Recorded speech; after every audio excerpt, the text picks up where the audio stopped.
जय श्री कृष्ण, जय श्री लक्ष्मी नारायण। सीता माता की जय। हिंदू धर्म में सीता नवमी के व्रत का बहुत खास महत्व है। हर साल बैसाख मास के शुक्ल पक्ष की नवमी तिथि के दिन माता सीता की नवमी मनाई जाती है। यह दिन सीता नवमी या जानकी नवमी के रूप में मनाया जाता है, जो माता सीता के जन्म का महोत्सव है।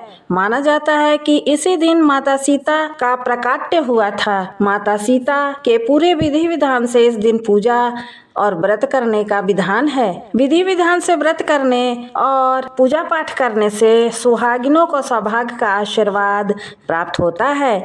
इस दिन व्रत रहकर कथा सुनने का भी महत्व है। शास्त्रानुसार राजा जनक को किसी भी चीज की कमी नहीं थी। धन धान से जीवन परिपूर्ण था, लेकिन उनकी कोई संतान नहीं थी। इस कारण राजा जनक काफी निराश और दुखी रहते थे। एक बार मिथिला में भयंकर अकाल पड़ गया। प्रजा अन्न जल की कमी होने के चलते काफी परेशान हो गई।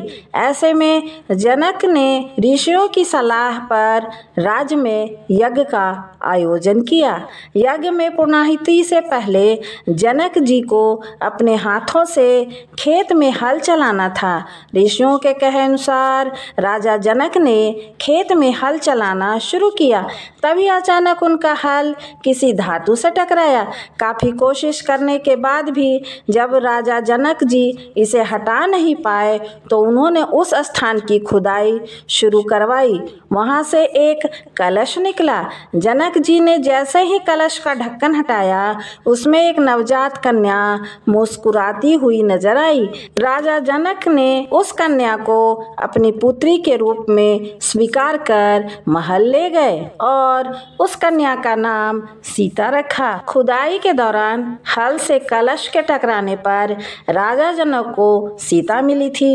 हल के आगे की तरफ जो नुकीला भाग होता है उसे सीत कहते हैं। ऐसे में इनका नाम सीता पड़ा। राजा जनक देवी सीता को बहुत दुलार करते थे, इसलिए ये जानकी और जनक दुलारी के नाम से भी प्रसिद्ध हुई। जिस जगह पर देवी प्रकट हुई उस स्थान को सीतामढ़ी के नाम से जाना जाता है।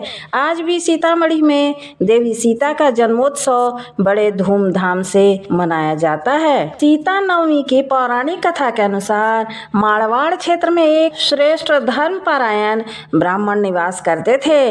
उनका नाम देवदत्त था। उन ब्राह्मण की बड़ी सुंदर रूप गर्विता पत्नी थी। उसका नाम शोभना था। ब्राह्मण देवता जीविका के लिए अपने ग्राम से अन्य किसी ग्राम में भिक्षाटन के लिए गए हुए थे। इधर ब्राह्मणी कुसंगत में पड़कर व्यभिचार में प्रवृत्त हो गई। अब पूरे गांव में उसके इस निंदित कर्म की चर्चाएं होने लगी, परंतु उस दुष्टा ने गांव ही जलवा दिया। दुष्कर्मों में रत रहने वाली वह दुर्बुद्धि मरी तो उसका अगला जन्म चंडाल के घर में हुआ। पति का त्याग करने से वह चंडालिनी बन गई। ग्राम जलाने से उसे भीषण कुष्ठ हो गया तथा व्यभिचार कर्म के कारण वह अंधी भी हो गई। अपने कर्म का फल उसे भोगना ही था। इस प्रकार वह अपने कर्म के योग से दिनों दिन दारुण दुख प्राप्त करती हुई देश देशांतर में भटकने लगी। एक बार दैयोग से वह भटकती हुई कौशलपुरी पहुंच गई। संयोगवश उस दिन बैसाख मास शुक्ल पक्ष की नवमी तिथि थी, जो समस्त पापों का नाश करने में समर्थ है। सीता नवमी के पावन उत्सव पर भूख प्यास से व्याकुल व दुखियारी इस प्रकार प्रार्थना करने लगी। हे सज्जनों, मुझ पर कृपा कर कुछ भोजन सामग्री प्रदान करो, मैं भूख से मर रही हूँ। ऐसा कहती हुई वह स्त्री श्री कनक भवन के सामने बने 1000 पुष्प मंडित स्तंभों से गुजरती हुई उसमें प्रविष्ट हुई। उसने पुनः पुकार लगाई, भैया कोई तो मदद करो, कुछ भोजन दे दो। इतने में एक भक्त ने उससे कहा, देवी आज तो सीता नवमी है, भोजन में अन्न देने वाले को पाप लगता है, इसलिए आज तो अन्न नहीं मिलेगा, कल पारना करने के समय आना, ठाकुर जी का प्रसाद भरपेट मिलेगा। किंतु वह नहीं मानी। अधिक कहने पर भक्त ने उसे तुलसी एवं जल प्रदान किया। वह पापनी भूख से मर गई। किंतु इसी बहाने अनजाने में उसने सीता नवमी का व्रत पूरा कर लिया। अब तो परम कृपालिनी ने उसे अपने समस्त पापों से मुक्त कर दिया। इस व्रत के प्रभाव से वह पापनी निर्मल होकर स्वर्ग में आनंद पूर्वक अनंत वर्षों तक रही। तत्पश्चात वह कामरूप देश के महाराज जयसिंह की महारानी कामकला के नाम से विख्यात हुई। उस महान साध्वी ने अपने राज्य में अनेक देवालय बनवाए, जिसमें जानकी रघुनाथ की प्रतिष्ठा करवाई।